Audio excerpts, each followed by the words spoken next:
سوف يعلمون أن نحن المسلمون قادمون نرفع الرايات سوف يعلمون. Al-Mahdi itu tanda kelahirannya ditandai dengan terjadinya 2 kali gerhana dalam 1 bulan Ramadan. Sepakat semua Ahlus Sunnah wal Jamaah tanpa ada satupun perbedaan bahwa semua Ahlus Sunnah wal Jamaah yakin dan percaya akan kedatangan Imam Mahdi. Tidak ada satupun dari kalangan Ahlus Sunnah yang menolak tentang kepastian kedatangan Imam Mahdi. Jadi kalau ada kelompok yang tidak yakin dan tidak percaya dengan datangnya Imam Mahdi, dia bukan Ahlus Sunnah wal Jamaah. Jazirah Arabia mempersaksikan, dunia menyaksikan, mendengar berita bahwa 1981, saya ulangi tahunnya sama-sama, tahun 1981 dunia telah menyaksikan di Jazirah Arabia terjadi 2 kali gerhana dalam 1 bulan Ramadan.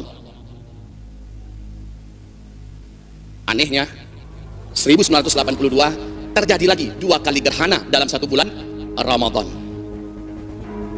2 tahun berturut-turut. Maka tidak sangsi lagi para ulama yang memperhatikan hadis-hadis fitnah akhir zaman bahwa Al-Mahdi telah terlahir di 1981. Jadi Imam Mahdi ini kedatangannya sudah diberitakan oleh Nabi kita Sayyiduna Muhammad Sallallahu Alaihi Wasallam melalui hadis-hadis mutawatir, hadis yang disampaikan oleh para sahabat, tabi'in dengan jumlah yang banyak sampai kepada kita, sehingga tidak pantas lagi untuk diragukan kesahihannya karena derajatnya sudah mencapai tingkat tawatur.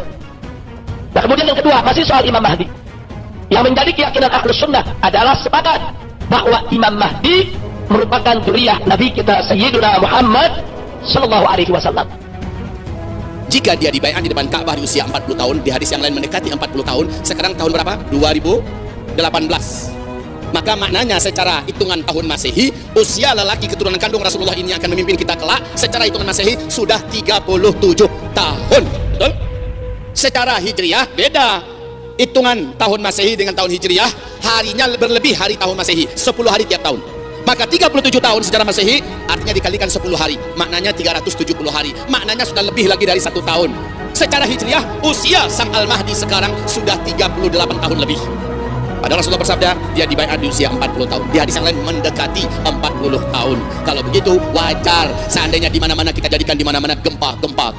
Musibah, ribut, gaduh.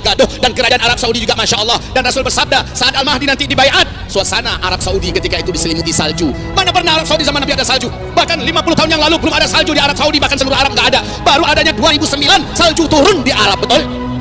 Nah, salah satu buktinya adalah ini, di mana Imam Mahdi nanti akan datang dari dzurriyyah Nabi. Jadi kalau ada yang mengatakan dzurriyyah Nabi sudah terputus, kalau ada yang mengatakan hari ini sudah tidak ada lagi dzurriyyah Nabi, lalu dari mana itu Imam Mahdi datangnya? Sementara berdasarkan keyakinan Ahlus Sunnah wal Jamaah yang bersumber dari hadis-hadis yang sahih bahwa Imam Mahdi adalah keturunan daripada Sayyidatuna Fatimah Zahra radhiyallahu taala anha yang merupakan putri kesayangan Nabi kita Sayyiduna Muhammad sallallahu alaihi wasallam. Nah, dari sini kita tahu kalau ada kelompok-kelompok yang mengakui seseorang sebagai Imam Mahdi, padahal yang bersangkutan bukan dzurriyyah Nabi. Kalau ada kelompok-kelompok yang mengklaim pimpinannya sebagai Imam Mahdi, sebagaimana sering terjadi di zaman kita sekarang ini, ketahuilah bahwa mereka bukan Ahlus Sunnah wal Jamaah.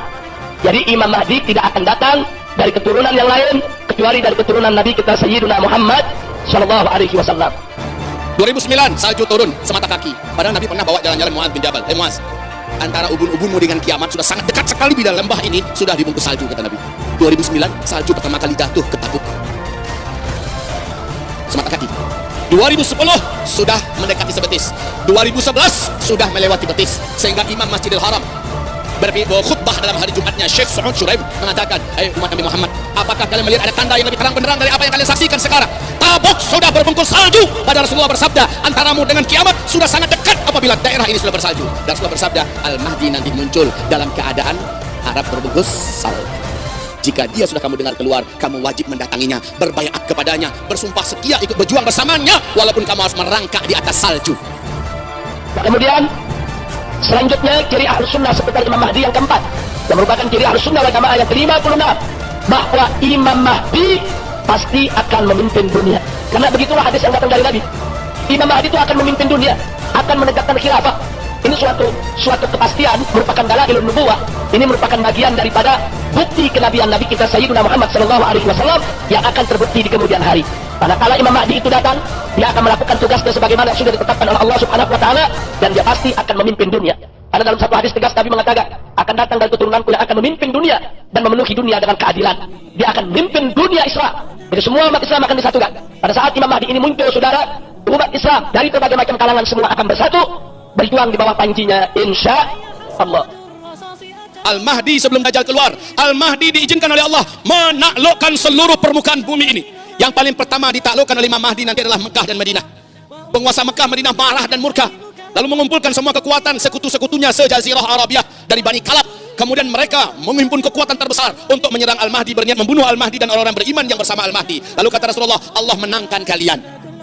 Kalau kau suatu saat bertemu dengan Imam Mahdi sesuai dengan ciri yang sudah disampaikan oleh Nabi, dari segi namanya, dari segi keadilannya, dari segi keturunannya, dari segi kepemimpinannya, dan ciri-ciri yang lainnya, walaupun harus merangkak, temui, berikan bayat. Kalau ingin selamat dunia akhirat, berikan bayat kepada Imam Mahdi, karena dialah imam terakhir yang diutus oleh Allah Subhanahu wa taala untuk memimpin umat manusia.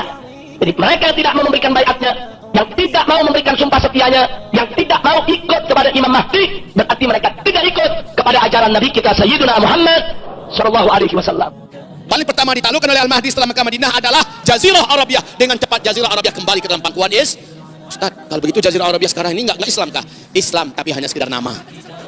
Setelah status mereka sekarang, sebenarnya mereka sudah masuk dalam surat Al-Maidah ayat 51. Mereka sengaja memeluk, merangkul, memohon perlindungan, keselamatan, menjadikan orang kepercayaan dan sebagainya. Yahudi